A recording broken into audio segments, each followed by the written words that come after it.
Hey, hello, and welcome to another year of Beer Blog. Now, I know it must seem, if you've seen many of these blogs, that all I do with my life is kind of sit around and eat sausages and drink beer.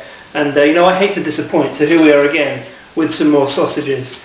You'll be able to tell from the colour of these sausages, they're really, really bright red, they're the really spicy lamb sausages, merguez.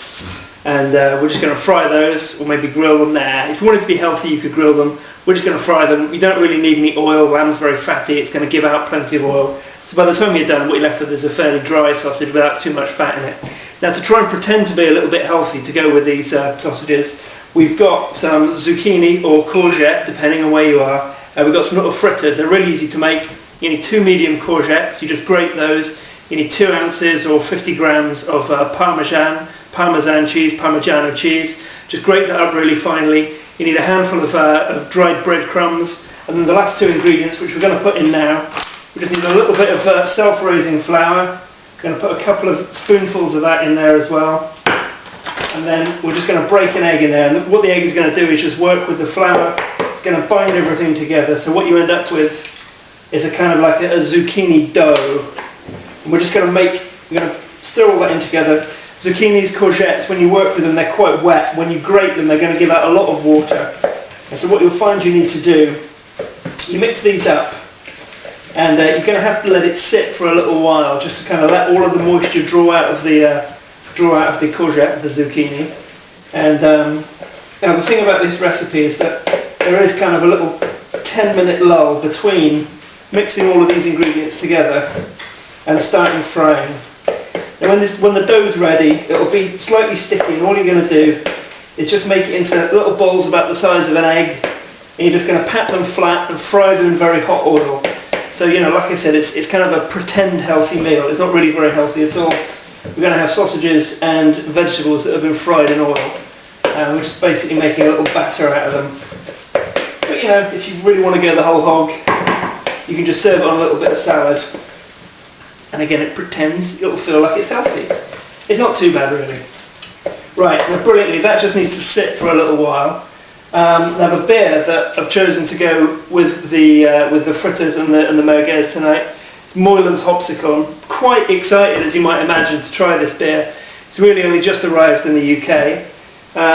Everybody kind of talks about it as being like one of the hoppiest beers in the world, or hoppiest tasting beers in the world. Okay, it's not Mikkel 1000 IBU or anything like that, but it's one of these beers that kind of has a bit of a legendary status about it.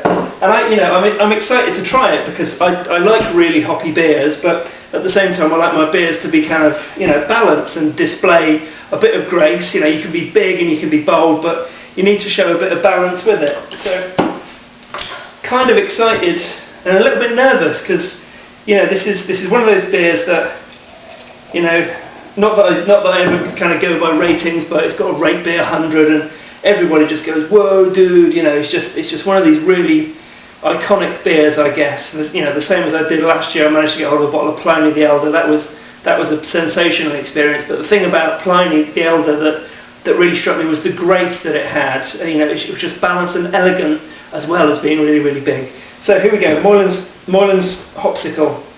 Moylan's Brewery, they're based just in Northern California, just north of San Francisco. We're looking at it there. We've got a lovely kind of mid-gold body, lovely kind of almost slightly tan foam on it there. Oh, that's big, man. There's a lot of kind of hops. There's a little bit of alcohol coming off it as well. And there's also what you get in a lot of kind of American double IPAs. There's a little bit of kind of nutty, almost coffee chocolate coming from the malt. And I think you actually need that kind of body in a double IPA to sort of balance out the hoppiness. It's very difficult to do it with just pale malt alone. So there's just that little bit of kind of caramel or crystal or coffee flavour just to kind of fill out the malt body a bit.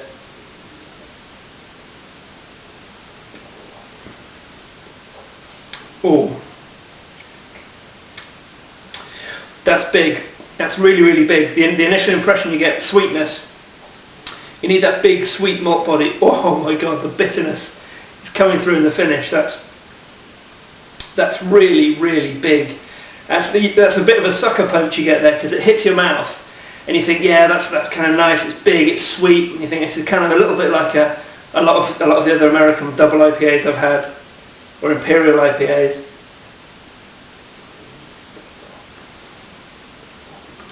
You drink it, you swallow.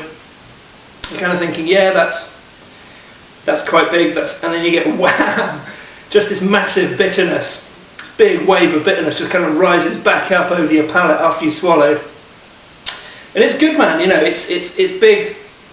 It's got a lovely sort of fruitiness to it. There's a little bit of sort of Seville orange, but again from the malt beer you're getting that really kind of slightly coffee-ish, toffee-ish note, which helps balance the really big hop character.